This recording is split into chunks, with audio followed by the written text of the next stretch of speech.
What is up, guys? Welcome back to another video, and today I am going to be reviewing Black Widow. Now, before I do start this review, I do want to say beware of spoilers because this will be a spoiler review of the movie. With that said, let's get into it. Now, I did have a chance to watch this movie 3 times. 2 times in theaters and 1 time back at my house. So I think I can handle this review because I am pretty familiar with this movie after watching it 3 times. And if I missed anything in this video, make sure to comment something down below and let me know. Without further ado, let's get into this. Let's go. The acting in this movie is phenomenal. Everything just feels so natural. The line delivery lands, especially on the comedy and emotional scenes. I am looking at you, Florence Pugh and David Harbour. I'm looking at you. The actors and actresses do give it their all from what they were given. Taskmaster, my bad. What the hell was that?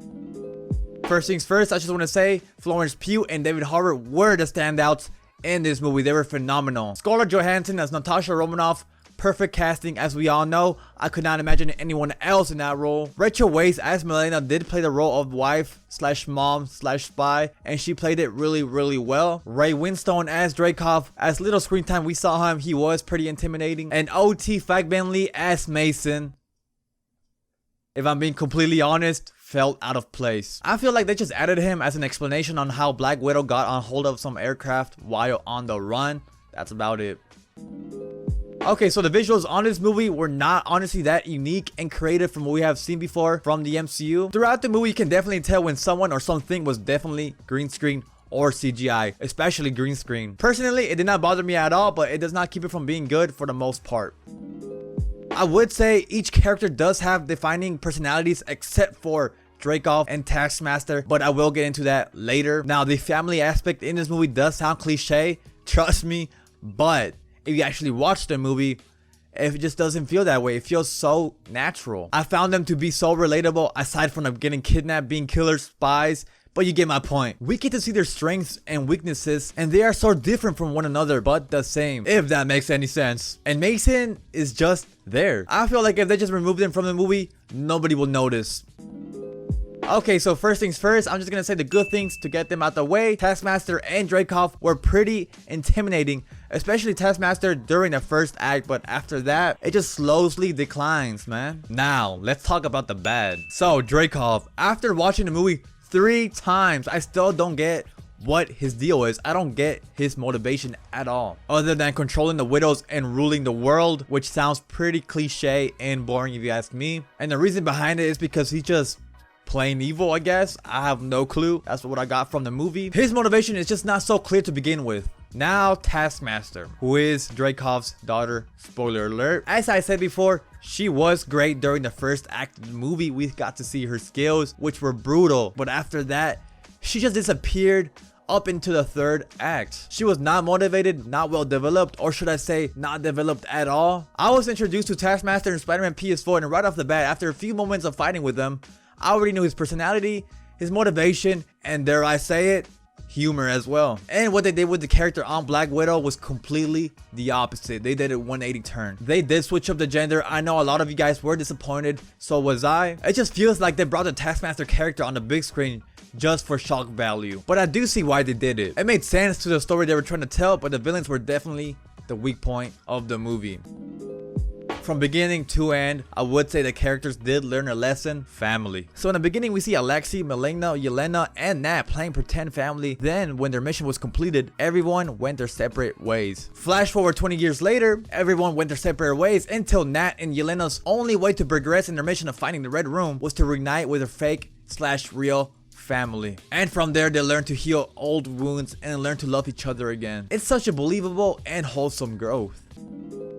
The pacing of this movie does feel a bit too fast in my opinion. It does not give us a chance to breathe up until we reach Milena's farm / safe house. Before that 1 hour mark, we were introduced to 5 action sequences, which was the shield chasing, Nat versus Taskmaster, Yelena versus Nat, the Black Widow chasing, and then the prison escape scene. All of that happened within 1 hour. Now, between the prison escape and the Red Room was the only chance we really got to take a moment and take a break from all the action. Overall, the pacing was pretty fast.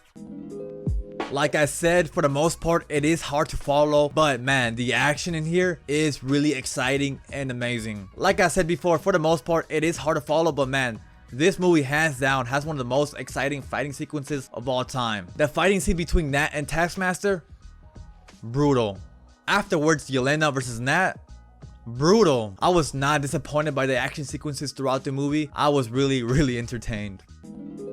The beginning of this movie is where it shined best. That and a title sequence was something we have never seen before in the MCU. Not to be dramatic, but it was truly something. It really felt like the movie wasn't playing it so safe, but the second and third act happened. That's when they start using the old MCU tropes and starts playing themselves safe. But that doesn't mean it was bad. It's just the first act was really well done. I wish they kept that tone throughout the movie.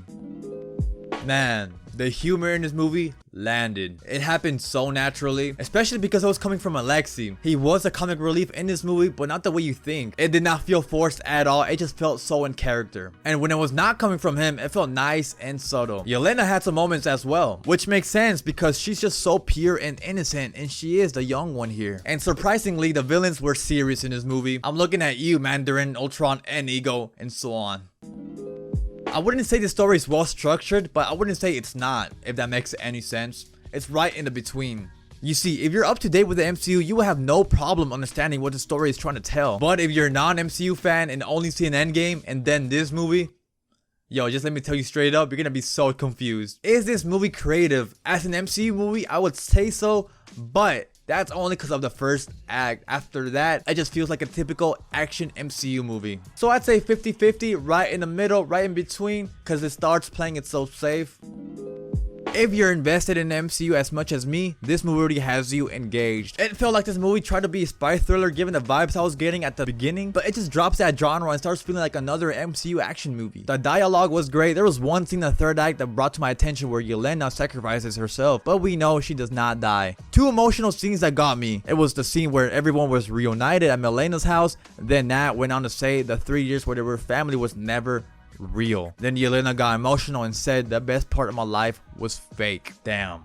The second one that got me as well was the last time Yelena and Nat stared at each other. That was the last time they saw each other. It was the final stare down between the two sisters, which we knew it was gonna be their last.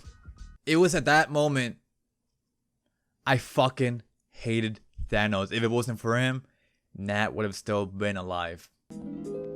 The music they chose for the title opening sequence was perfect for that moment. Other than that, the score was pretty generic and not memorable. If you would have asked me what was Black Widow's theme in the movie, yo, I would be so fucking clueless, for real. It just feels like another typical MCU score. Not you, Loki. Not you. What I got from this movie was trafficking. Kid trafficking especially. This is such a serious topic because it still happens in this world today, and I feel like it needs to be brought into everyone's attention. I can see they took inspiration from this real world problem to spread the message. Now this movie here answers three things between the events of Civil War and Infinity War. What Nat was up to right after Civil War. We know it was Yelena who gave Nat the green vest we saw her wear in Infinity War, and we saw Mason who gave Nat the Quinjet that we saw Nat, Steve, and Sam have in Infinity War. If I missed anything, let me know in the comments down below. With that said, we still don't know what Nat, Steve, and Sam were up to right before the events of Infinity War. That's still up for our imagination. But overall, I was satisfied from what we got. We finally got to see a good conclusion of Nat's story as Black Widow nicely and emotionally in the last final moments of the movie and post-credit scene. Which sets up why I'm excited to see the Hawkeye series in the future. Which all of this leads to my final rating of the movie to be a, can I get a drum roll please? A 7.5 out of 10. I know my rating did drop from an 8.5 to a 7.5. That's because watching the movie 3 times, I get to see its flaws and a better understanding what the story is trying to tell. If you really love action movies, this is a go-to movie you should see. But if you're a hardcore comic book fan, you will be disappointed by some things this movie did. Overall, this movie does feel like a mid-tier MCU movie. Well guys, this is it for my review. Let me know what you guys think. Make sure to like this video, subscribe for more, and comment something down below. And I'm out. Peace out.